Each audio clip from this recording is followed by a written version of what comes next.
Welcome to the 222nd Army Battalion, the B Company, where they rake together all the leftovers and troublemakers deemed expendable by the Army. Hey there everyone, this is Ray Carcillo for Classic Game Room, and today we are going to look at Battlefield Bad Company for the Xbox 360. I hope those are rod guns. It's a beautiful sound either way.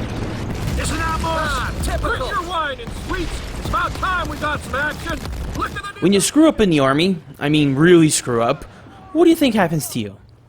Quite simply, you become cannon fodder. And that's exactly what it means to be a member of Bad Company. Inserted into military situations even before Special Ops, Bad Company is sent in to help weaken an opposition's forces, since the Special Ops are expensive and difficult to train, so we want as many of those guys coming home back to the good old US of A as possible. And so when your character, Preston Marlowe, crashes a helicopter into a general's limo, he knows it isn't looking good for him when he gets his transfer papers.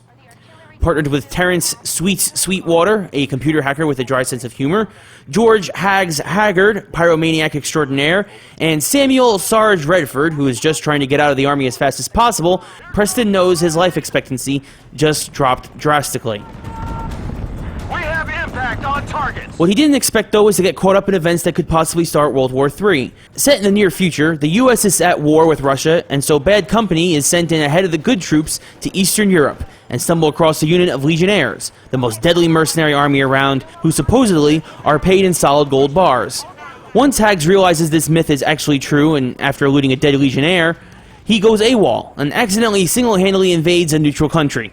Not wanting to leave their friend behind, the rest of Bad Company chases after Hags, and the group continues on with their gold lust, while not trying to spark an international incident.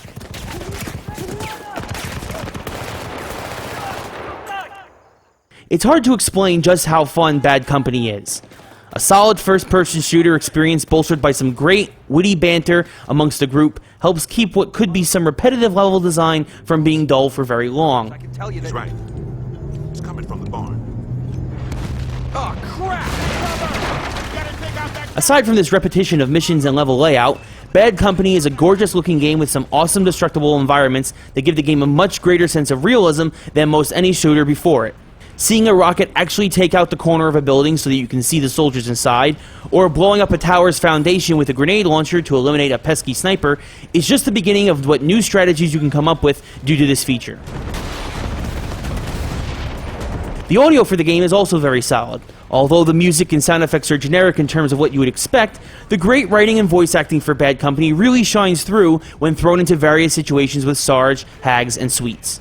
Along with the destructible environments, Bad Company features a huge amount of collectibles, ranging from mercenary gold bars to a bevy of different guns and weapons that you need to collect across the levels in order to unlock them in multiplayer mode. And this gives the 10-hour single-player campaign some needed replay value, even if it seemed like a cheap way to get you back to the campaign and to throw in some cheap achievements.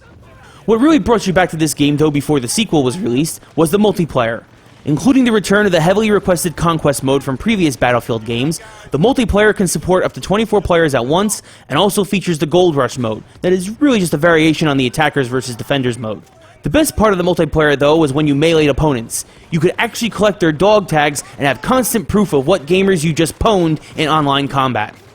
Battlefield Bad Company makes you laugh and really makes you pull for the characters in the game, and you don't experience that usually in games like this. When you include this great storytelling with the destructible environments and solid multiplayer, you have just enough variety to understand what's so great about having a smiley face pin on all your grenades. Although not necessary to get into the Bad Company series, I still recommend at least renting Battlefield Bad Company to understand where this great spin-off series starts.